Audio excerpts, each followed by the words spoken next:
오늘 우리가 읽은 본문의 말씀은 주님께서 소아시아 7교회들에게 주시는 말씀 중 두 번째인 이 서머나 교회에게 주시는 말씀입니다.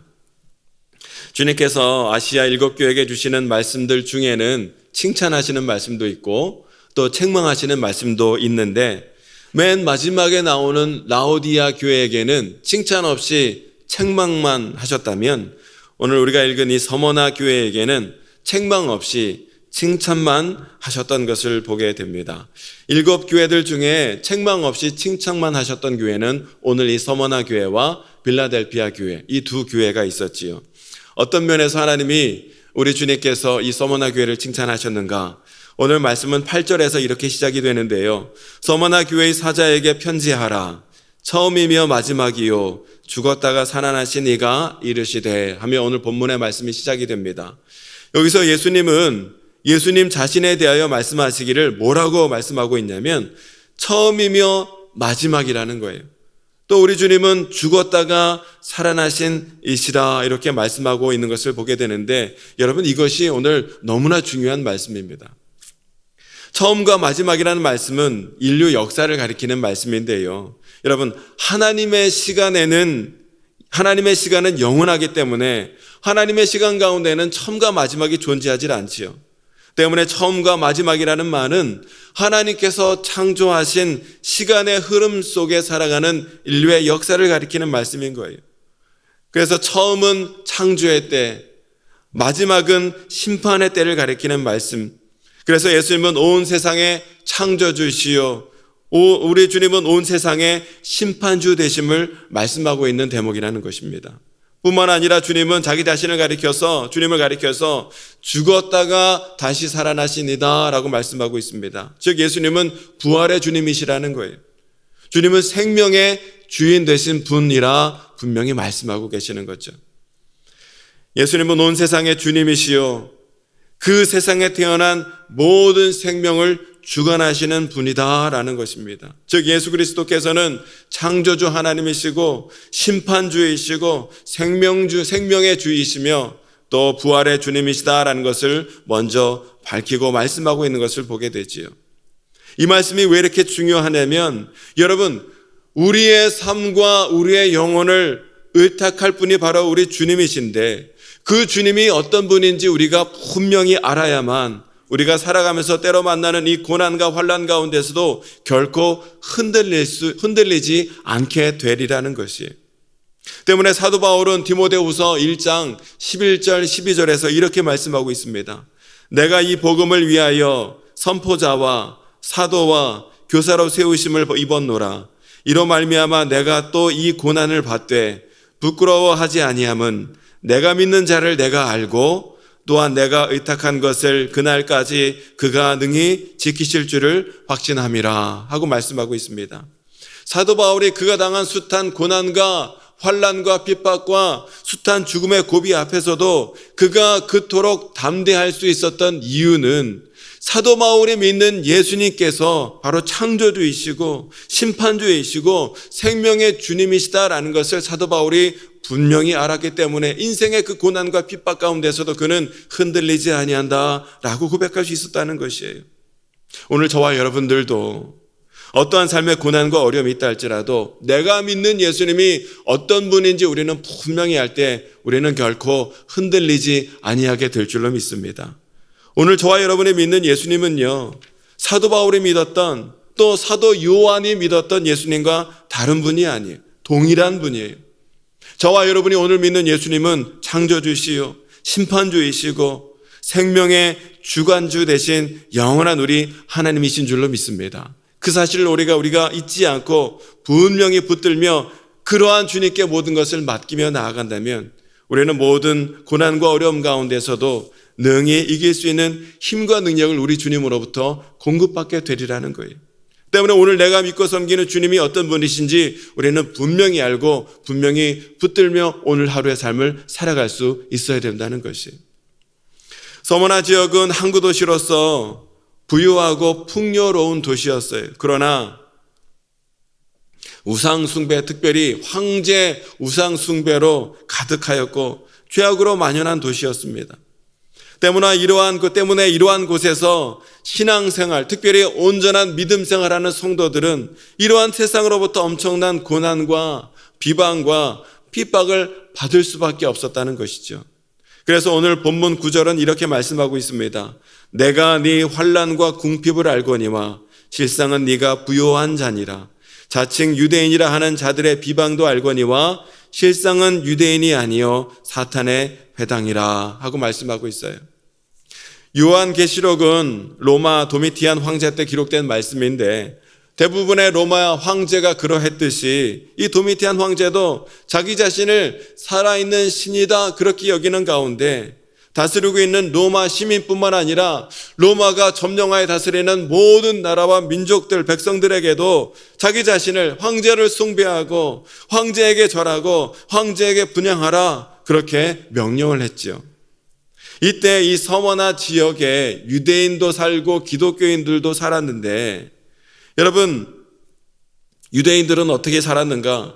자신들은 아브라함의 혈통이라 그렇게 자칭하며 살고는 있었지만 이 유대인들은요 예수님도 온전히 믿지 않았습니다. 하나님의 말씀대로 온전히 살지도 않았어요.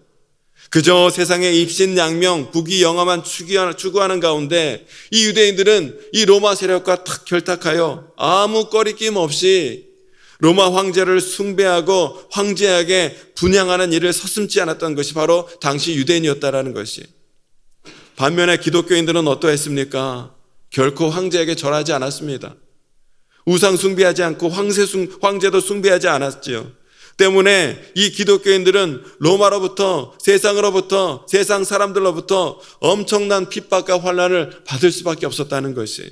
특별히 이때 이 유대인들이 로마 편에 탁 달라붙어서 이 기독교인들을 색출하고 신고하고 모함함으로써 이 기독교인들이 더 큰 환난과 핍박을 받게끔 일조했던 것이 당시 유대인이었다라는 것이. 그래서 9절에 보면 주님께서 이러한 유대인들 가리켜 뭐라고 말씀하셨냐면 자칭 유대인이라 하는 자들의 비방도 알거니와 실상은 유대인이 아니요 사탄의 회당이라 이렇게 말씀하고 있는 것을 보게 되죠. 때문에 당시 서머나 지역에서 그리스도인으로 살아가는 것은 오늘날 북한에서 지하교회 성도로 살아가는 것과 비슷한 처지였다는 거예요.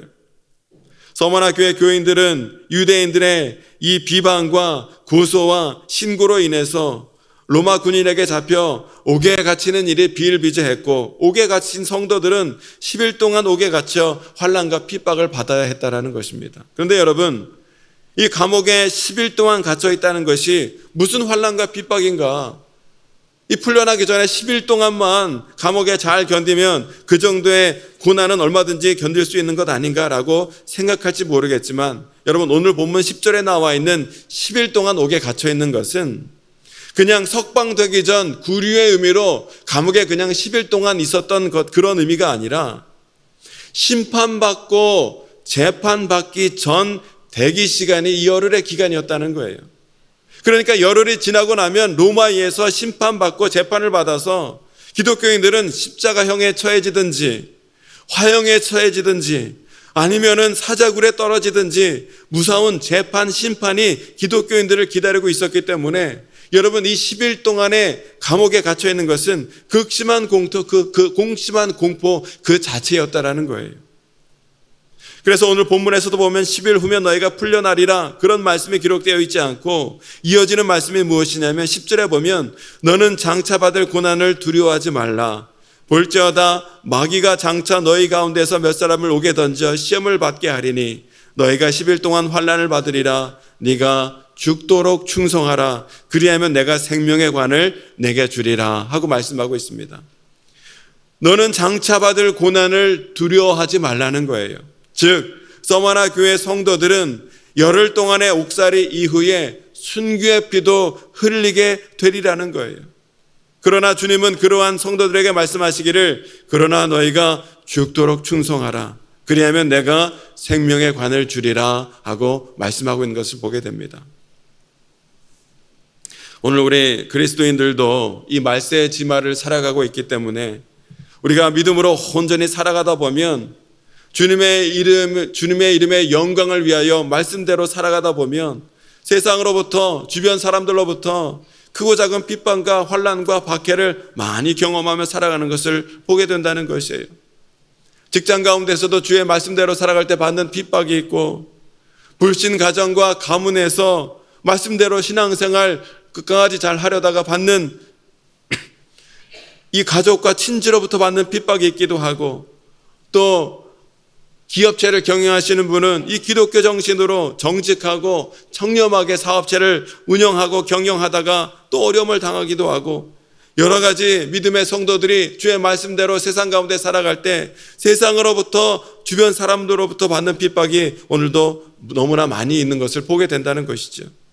오늘도 여전히 그리스도를 온전히 따르는 성도들에게 세상에 주는 핍박과 혼란이 너무나 많이 있기에 오늘도 여전히 성도로 온전히 우리가 살아가는 것은 여전히 녹록치 않고 참 많은 핍박이 있는 삶이다라는 것을 오늘 우리가 보게 됩니다. 때문에 오늘 우리는 주님께서 이 세상의 고난과 핍박 가운데에서 온전한 믿음으로 끝까지 신앙생활 잘 감당했던 이 서머나 교회 성도들에게 주시는 말씀을 오늘 우리는 기억할 수 있어야 되고, 이 말씀을 오늘 우리가 단단히 붙들 수 있어야 된다는 것이에요. 그러한 서머나 교회 성도들에게 주님이 뭐라고 말씀하셨습니까? 내가 네 환난과 궁핍을 알거니와 실상은 네가 부유한 자니라 하고 주님이 말씀하고 계세요. 소아시아 7개 교회 중 맨 마지막 교회였던 라오디아 교회는 여러분 세상적인 기준으로 보면 풍족한 교회였어요. 부유한 교회였어요. 부족한 것이 전혀 없었던 것이 바로 라오디아 교회였지만, 그러한 교회를 향하여 주님이 평가는 무엇이었냐면 곤고한 자라는 거예요. 가련한 곳이라는 거예요. 가난하고 눈멀고 벌거벗은 자라 주님께서 평가하셨던 반면, 오늘 이 서머나 교회 교인들은 세상적으로는 부유하지 않고 풍부하지 않고 환난과 핍박이 많은 삶이었지만, 그러한 서머나 교회를 향한 주님의 평가는 무엇이었냐면 실상은 내가 부유한 자라 주님 말씀하고 있는 것을 보게 됩니다. 오늘 저와 여러분들도 세상으로부터 우리가 무슨 평가를 받느냐가 중요한 것이 아니라, 세상에 어떠한 조건으로 살아가는 것이 중요한 것이 아니라, 우리 주님으로부터 실상은 내가 부유한 자니라 하는 평가를 우리가 들을 수 있어야 될 줄로 믿습니다. 한번 따라해 보실까요? 실상은 내가 부유한 자라. 이 음성을 우리가 주님께 들을 수 있어야 된다는 것이에요. 왜 그렇습니까? 실상은 부유한 자에게 우리 주님께서 생명의 관을 주시리라 말씀하셨기 때문이라는 거예요. 여러분, 생명의 관은 생명의 주 되신 우리 예수님께서 주시는 영원한 생명을 뜻하는 말씀으로 우리 기독교인들의 궁극적인 목표인 거예요. 우리 주님이 주시는 영원한 생명은 그 어떤 자가 아니라 실상은 부유한 자에게 주시는 것이 바로 영원한 생명이라는 것이에요. 여러분, 이 영원한 생명에 대한 약속은 서머나 교회 성도들에게만 주신 것이 아니었죠. 이 영생의 약속은 누가 받습니까? 우리 11절의 말씀을 함께 읽어보실까요? 11절 시작. 귀 있는 자는 성령이 교회들에게 하시는 말씀을 들을지어다. 이기는 자는 둘째 사망의 해를 받지 아니하리라. 아멘. 영생의 약속은 누가 받습니까? 성령이 교회들에게 하시는 말씀을 들을 수 있는 자, 들을 수 있는 귀를 가지고 성령이 교회들에게 하시는 말씀을 들을 수 있는 자, 그 들은 말씀을 가지고 말씀대로 행할 수 있는 자, 그 말씀대로 행함으로 말미암아 그까지 이기는 자에게 우리 주님께서 이 영생의 관을 허락하여 주시리라는 거예요. 유대인처럼 겉모습만 번지를 한 자가 아니라, 겉모습은 궁핍하고 핍박이 있다 할지라도 이 말씀의 능력으로 실상은 부유한 자에게 주님께서 이 영원한 생명을 허락하여 주시겠노라 우리 주님이 말씀하고 계시는 거예요. 이렇게 영생을 얻은 자는 어떻게 되리라는 것입니까? 둘째 사망의 해를 받지 아니하리라는 거예요. 여러분, 첫째 사망이 이 땅 가운데 태어난 모든 자들이 죽는 죽음을 가리키는 것이라면, 둘째 사망은요, 영원한 생명의 그런 대신 하나님으로부터 영원히 분리되는 것, 지옥 심판을 가리키는 말씀이라는 거예요. 때문에 우리 성도들은 결코 이 둘째 사망의 해를 당해서는 안 된다는 것이에요. 말씀대로 살아감으로 말미암아 실상은 부유한 자에게 주시는 우리 주님의 영원한 생명의 약속을 우리 모두가 누리며 살아가야 될 줄로 믿습니다. 예수님께서 마태복음 10장 28절에서 이렇게 말씀하셨어요. 몸은 죽여도 영혼은 능히 죽이지 못하는 자들을 두려워하지 말고 오직 몸과 영혼을 능히 지옥에 멸하실 수 있는 이를 두려워하라. 하나님 말씀하셨습니다. 신앙생활 하면서 때로는 사람 때문에, 때로는 물질 때문에, 때로는 건강 때문에, 때로는 상황과 환경 때문에, 여러 가지 문제 때문에 믿음 생활하기가 참 두렵고 어려운 때를 우리가 살아가고 있지만, 그러나 우리가 정작 두려워할 것은 그 어떤 사람이나 문제나 상황과 환경이 아니라 오직 몸과 영혼까지도 능히 멸하실 수 있는 우리 여호와 하나님을 두려운 마음으로 우리가 살아갈 수 있어야 한다는 것이에요. 우리 주님을 두려워하는 마음으로, 떨리는 마음으로 경외하는 가운데 우리 주님의 말씀을 듣고 말씀대로 살아가는 것, 그것이 바로 영원한 생명을 얻는, 둘째 사망의 해를 당하지 않은 복된 길이 된다라는 것을 오늘 우리에게 이 말씀을 통하여 주님 말씀하고 계시는 줄로 믿습니다. 오늘 본문의 말씀을 통하여 오늘 우리의 삶의 자리를 되돌아볼 수 있기를 원해요. 서머나 교회 성대들처럼 주님을 위하여, 주님의 영광을 위하여, 끝까지 주님을 따르기 위하여 때로 당하는 고난과 환난과 궁핍과 핍박의 자리에 머물고 계신 성도들이 있다면 오늘 성령께서 서머나 교회에게 주셨고 오늘 성령께서 동일하게 우리 교회와 성도들에게 주시는 말씀을 오늘 우리가 분명히 듣고 그 말씀을 붙들을 수 있어야 될 줄로 믿습니다. 내가 네 환난과 궁핍을 알거니와 실상은 내가 부요한 자라는 거예요. 어떠한 삶의 상황과 환경과 상관없이 오늘도 우리가 말씀대로 주님의 영광을 위해 살아가는 자가 바로 실상이 부요한 자라는 거예요. 내가 죽도록 충성하라, 그리하면 내가 생명의 관을 내게 주리라는 거예요. 이기는 자는, 끝까지 이기는 자는 둘째 사망의 해를 당하지 아니하리라는 거예요. 오늘 어떠한 궁핍과 문제와 어려움과 환난이 있다 할지라도 내가 믿고 의지하는 우리 예수님께서 창조주 하나님이시니 심판해 주시오 생명의 주가, 생명을 주관하시는 생명의 주이시니 그 주님을 믿고 신뢰하는 마음으로 우리가 모든 문제를 주님께 맡기며 신뢰하며 나아갈 때 우리 주님께서 그 모든 문제도 능히 이길 수 있도록 우리 주님이 도와주실 뿐만 아니라 영원한 생명으로 우리의 길을 인도하여 주실 줄로 믿습니다. 그 성도의 기쁨과 은혜를 누리며 주와 함께 복된 길을 걸어가는 저와 여러분 모두가 될 수 있게 되시기를 주님의 이름으로 축원합니다. 이 시간 함께 기도하기를 원합니다. 주님 말씀대로 살아갈 때 때로 여러 가지 문제와 어려움으로 핍박과 궁핍과 고난과 환난의 자리 가운데 있지만 오늘도 교회에게 주시는 주의 말씀을 들을 수 있는 길을 허락하여 주셔서 주의 말씀을 크고 분명하게 들을 수 있도록 주님 인도하여 주시옵소서. 우리의 환난과 궁핍을 아시는 주께서 실상은 내가 부요한 자라 우리에게 말씀하시는 줄로 믿사오니 끝까지 충성할 수 있도록 인도하여 주시고 생명의 관을 얻으며 영생의 기쁨을 누리며 살아가는 우리 모두가 될 수 있도록 인도하여 주시고 생명의 주관자 되신 우리 주님이 주시는 모든 문제의 해결함을 누리며 살아가는 우리의 삶에 되어질 수 있도록 하나님 믿음을 더하여 주시고 은혜를 더하여 주시옵소서. 우리 들은 말씀을 기억하며 기도하시고 우리 모든 기도 제목을 주님께 간절히 맡기며 기도하는 이 시간이 되길 원합니다. 우리 주여 세 번 외치시고 우리 함께 기도하겠습니다. 주여